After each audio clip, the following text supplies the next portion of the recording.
Sielskoffie uit die hart.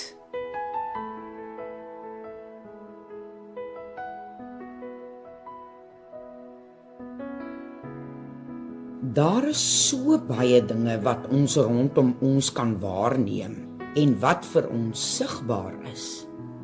Bome, berge, riviere, mense, huise, karre, die oseaan. En dit wat ons met die blote oog kan sien, kan ons ook aanvat en dit fisies voel. Hoe lekker is 'n roomys nie op 'n warm somersdag, of 'n goeie bord huiskos na 'n lang tyd weg van die huis af nie. Ek is lief vir bak en brou, en dan doen ek ook so 'n bietjie houtwerk en natuurlik allerlei soorte handwerk. Ek geniet die proses met die eindproduk in my agterkop. Iets fisies waarin ek kan vat en bewonder wanneer dit voltooi is. In die begin sien ek dit in my gedagtes, maar wanneer ek na die roumateriaal kyk, is dit nog net hout en nie 'n kassie nie, of wol en nog nie 'n trui nie. Maar dan is daar ook baie dinge wat ons nie kan sien nie. Byvoorbeeld, iemand anders se gedagtes, of wat in die toekoms gaan gebeur, en selfs hoe die vyand ons kan verlei. Dit staan bekend as die onsigbare wêreld. Dit waaraan ons nie kan vat nie. Daar is 'n duidelike bewuste sowel as onbewuste riehalm rondom ons. Ek en jy is geplaas in 'n liggaam wat sigbaar is, maar ons gees wat binne in ons liggaam leef, is nie iets wat tasbaar is nie. Die gees word wel sigbaar deur 'n persoon se optrede en opinies, maar is steeds nie fisies daar om aan te raak nie.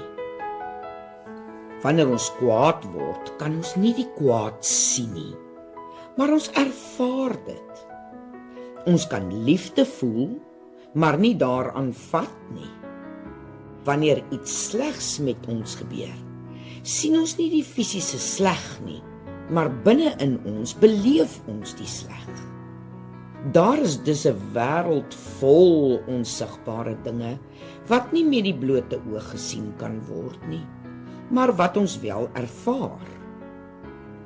Alles wat goed is, kom van die Skepper af. Hoe weet ek dit? Want die woord vertel ons wie en wat God is. Al kan ons hom nie sien nie, kan ons hom ervaar deur sy skepping en onderhouding van hierdie wêreld. Die sonsopkoms en die sonsondergang. Tyd wat nie teruggedraai kan word nie. Dag en nag, hoogwater en laagwater.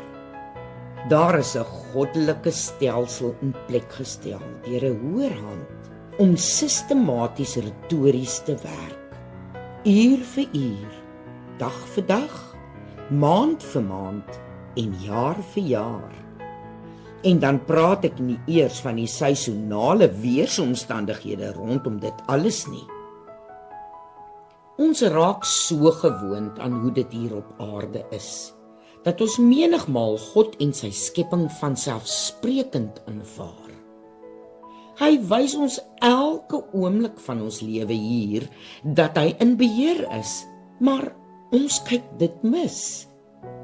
Ons is so ingestel op wat ons kan sien, dat ons die onsigbare begin miskyk. Wanneer laas het jy God se goedheid in die onsigbare innerlik ervaar, met 'n dankbaarheid dat hy altyd daar is?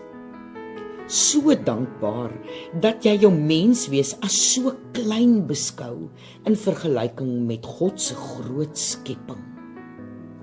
Maar tog ag God ons as sy grootste skepping, want wie stuur sy eie seun om vir die mensdom te sterf, om vry te kan wees van die wêreld se vyand? Kies jy God elke dag as jou verlosser? Want hy kies jou. Leef jy soos hy wil hê jy moet leef? Of het jy ook vasgehaak by dit wat jy kan sien om te kan glo?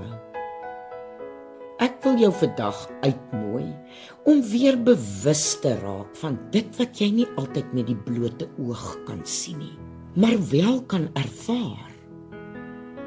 Ons kan dit slegs doen om dit te kies om hierdie dinge raak te sien. Want as mens is ons meer gees as vlees en bly die onsigbare ons grootste rykdom wanneer ons God in dit alles raak sien.